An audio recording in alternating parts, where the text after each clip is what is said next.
Color trend research is interesting. I have to follow trade shows, watch the fashion shows, watch what's going on television, listen to politics. I spend a lot of time gathering information and making sense out of it. And fortunately, I have a great network of friends in the industry, people that work in industry that may influence industries I'm working in. Color trends, of course, are very dependent on what products you're talking about. They're a lot different for automobiles than they may be for fashion, that they may be for home furnishings. They may have some common colors that maybe make that trend a little bit hotter. But to name one hot color is almost impossible unless you find out in context exactly where that color is going to be. What we're seeing, of course, is we're trying to be very optimistic about our economy. We're trying to be optimistic in that sense that we're hoping that we're going to have some optimistic colors out there as well, which of course are the colors that are brighter. Blues are very optimistic, for example, and bright colors such as bright pinks and yellows are very optimistic type of colors. And we're hoping that's the cure for a lot of our issues that we're having with the economy. The other thing that happens with the economy when it's down is that people buy for value. They buy it for the long term. And when they buy something, they want to make sure it lasts a long time. And obviously that's going to be bigger sales in neutrals. We are seeing a slight shift from beiges to grays. Beiges are going to still be number one as far as neutrals, but grays are shifting that way. And grays, especially with an undertone to them, it might be gray with a little green undertone or a blue undertone. Complex neutrals or hue-influenced neutrals are going to be the type of neutrals we're going to be looking at.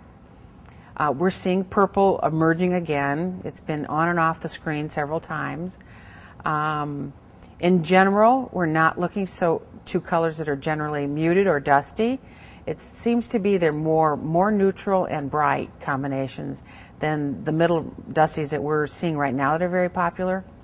We can't ignore what's popular now when we talk about future colors. People don't throw out their whole house when the color trends change. So we have to work with the current colors and maybe add a new color to it. For example, right now we're seeing what many designers call chaqua. It's the combination of chocolate and aqua. Very, very hot color trend that's peaked right now and is starting to decline, but it's going to carry on, and you're going to find more things that go with chocolate and more things that go with aqua, and those colors then turn out being trend colors because they continue a trend. We very gradually go from one to another. It isn't that we drop one and start another. It's a transition. And so we have to look at that transition, and we have to look at it in the context of not only consumer colors, but colors that are used by commercial use, colors for offices, colors for hospitals.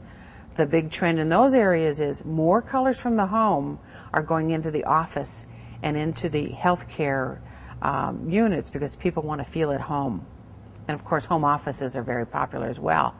And they're not going to bring home the office colors to put in your home. It's more the home in the office. So we look at things like that. And there's hundreds of influences, and every product might not have the same influences as another. Somebody's got to be at the top and somebody's got to be at the bottom. And if you fall in the middle, you may be influencing somebody below you. So fortunately, we have the capability of talking to those people and saying, what's happening in your industry, because I know it's going to be my future. And then people can ask me what's happening in my industries, and maybe that's their future.